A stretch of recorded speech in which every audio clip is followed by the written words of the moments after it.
मृत्यु के बाद भी साथ जाती हैं ये 5 चीजें। मित्रों, जैसा कि हम सभी जानते हैं कि जिसने भी इस मृत्यु लोक में जन्म लिया है उसकी एक ना एक दिन मृत्यु अवश्य ही होनी है। और आमतौर पर ऐसा माना जाता है कि जब किसी की मृत्यु हो जाती है तो उसके कर्म को छोड़कर उसके साथ कुछ भी नहीं जाता, परंतु ऐसा नहीं है।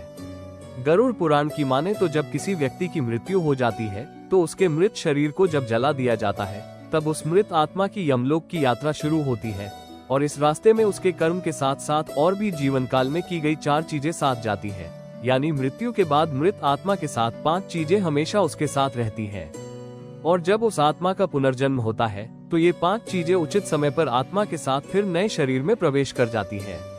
तो चलिए जानते हैं कि वो 5 चीजें क्या हैं जो मृत्यु के बाद भी इंसान का पीछा नहीं छोड़ती है। नमस्कार दर्शकों, दैविक गुरु पर आपका एक बार फिर से स्वागत है। गरुड़ पुराण में जिन 5 चीजों का उल्लेख किया गया है उसमें सबसे पहला है कामना। गरुड़ पुराण की माने तो पुनर्जन्म के समय कामना मनुष्य और दूसरे जीवों को फिर से नया शरीर धारण करने में सहयोग करती है। कामना के अनुसार ही मनुष्य को नए शरीर की प्राप्ति होती है।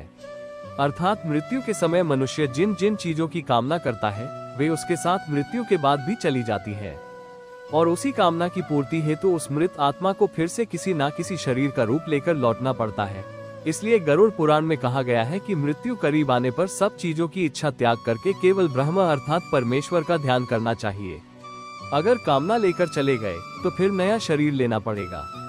कामना के बाद जो चीज मनुष्य के साथ जाती है वह है वासना। गरुड़ पुराण का मानना है कि कामना वासना का ही साथी है। वासना एक ऐसी चीज है जिसका कोई अंत नहीं है।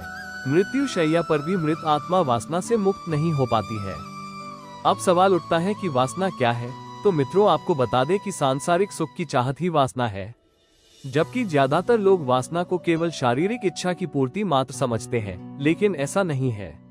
गरुड़ पुराण के अनुसार जो मनुष्य मरते समय भी अपने जीवन साथी, बच्चों, परिवारजनों के बारे में सोचता रहता है, साथ ही उनसे मिलने वाले सुख दुख को सोचता रहता है और अधूरी चाहतों को लेकर छटपटाता रहता है, इसी छटपटाहट में उसके प्राण निकल जाते हैं। गरुड़ पुराण में इससे जुड़ी एक कथा का भी वर्णन किया गया है, जिसके अनुसार राजा भरत की चाहत एक प्यारे हिरण के बच्चे में थी। उसे सोचते हुए राजा के प्राण निकल गए, जिसके परिणाम स्वरूप अगले जन्म में राजा भरत को स्वयं हिरण के रूप में जन्म लेना पड़ा। इसलिए कामना और वासना को मृत्यु के करीब आने पर मन पर हावी नहीं होने देना चाहिए, नहीं तो मृत्यु के समय आप जो भी चीज की इच्छा लेकर प्राण त्यागते हैं, अगला जन्म उसी योनि में होना निश्चित है। वासना के बाद जो चीजें मृत्यु के बाद भी इंसान के साथ बनी रहती है वो है उसके द्वारा जीवन भर किए जाने वाले कर्म। गरुड़ पुराण का मानना है कि मनुष्य जीवन भर कर्म करता है, चाहे वो कर्म अच्छा हो या बुरा हो, वो मृत्यु के बाद उसके साथ सदा बना रहता है। गीता में भी कहा गया है कि कोई भी मनुष्य बिना कर्म किए एक पल भी नहीं रह सकता। मृत्यु करीब आने पर आत्मा शरीर द्वारा किए गए कर्मों की इस प्रति को समेट लेती है। ये कर्म ही मनुष्य को परलोक में सुख और दुख देते हैं और इन्हीं के परिणाम से अगले जन्म में अच्छा या बुरा फल प्राप्त होता है। श्री कृष्ण की माने तो कर्म की गति तो ऐसी है कि 7 जन्मों तक पीछा नहीं छोड़ती है।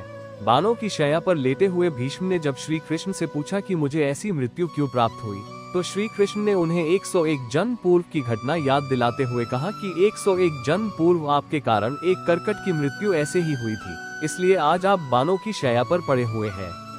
इसलिए मनुष्य को चाहिए कि वो जीवन में अच्छे कर्म करे ताकि उसे दूसरे जन्म में उसके कर्मों का अच्छा फल मिल सके। कर्म के बाद गरुड़ पुराण में कर्ज का वर्णन किया गया है, जिसके अनुसार इंसान को चाहिए कि यदि वह जीवित रहते किसी से कर्ज ले तो उसे मरने से पहले जरूर चुका देना चाहिए, क्योंकि लिया गया कर्ज और दिया गया कर्ज दोनों ही जन्म जन्मांतर तक पीछा नहीं छोड़ता है। गरुड़ पुराण में बताया गया है कि कर्ज लेकर मरने पर कर्जदाता जब परलोक में आता है तो अपना कर्ज वापस मांगता है।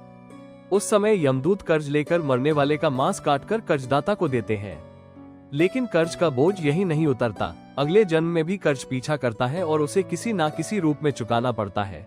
इसलिए मित्रों, यदि आपने कभी किसी से कर्ज लिया हो तो उसे मरने से पहले अवश्य ही चुका दें। अब बात करते हैं पुण्य की। गरुड़ पुराण में बताया गया है कि आपके द्वारा किया गया दान परोपकार का पुण्य कई जन्मों तक साथ चलता है। जीवन में जब कोई अपरिचित आपकी मदद करता है तो ये समझ लीजिए कि वो आपके पूर्व जन्म का पुण्य चुका रहा है। शास्त्रों में दान पुण्य को बैंक में रखे धन की तरह कहा गया है, जो बुरे वक्त में समय समय पर काम आता है। इसलिए मनुष्य को पुण्य रूपी धन को जीवन भर जमा करते रहना चाहिए। अक्षय तृतीया, अक्षय नवमी, माघ पूर्णिमा, कार्तिक पूर्णिमा, गंगा दशहरा, मकर संक्रांति, ये कुछ ऐसे दिन हैं जिनमें किया गया दान पुण्य कई जन्मों तक व्यक्ति को सुख देता है और यह पुण्य जन्मों जन्मों तक आपके साथ बना रहता है। इसलिए मित्रों, मनुष्य रूपी जीवन में गरुड़ पुराण में बताई गई इन सभी बातों का खास ध्यान रखें, ताकि मृत्यु के बाद आपको सद्गति की प्राप्ति हो। तो मित्रों, उम्मीद करता हूँ कि आपको हमारी यह कथा पसंद आई होगी। अगर पसंद आई हो तो इसे ज्यादा से ज्यादा लाइक और शेयर करें।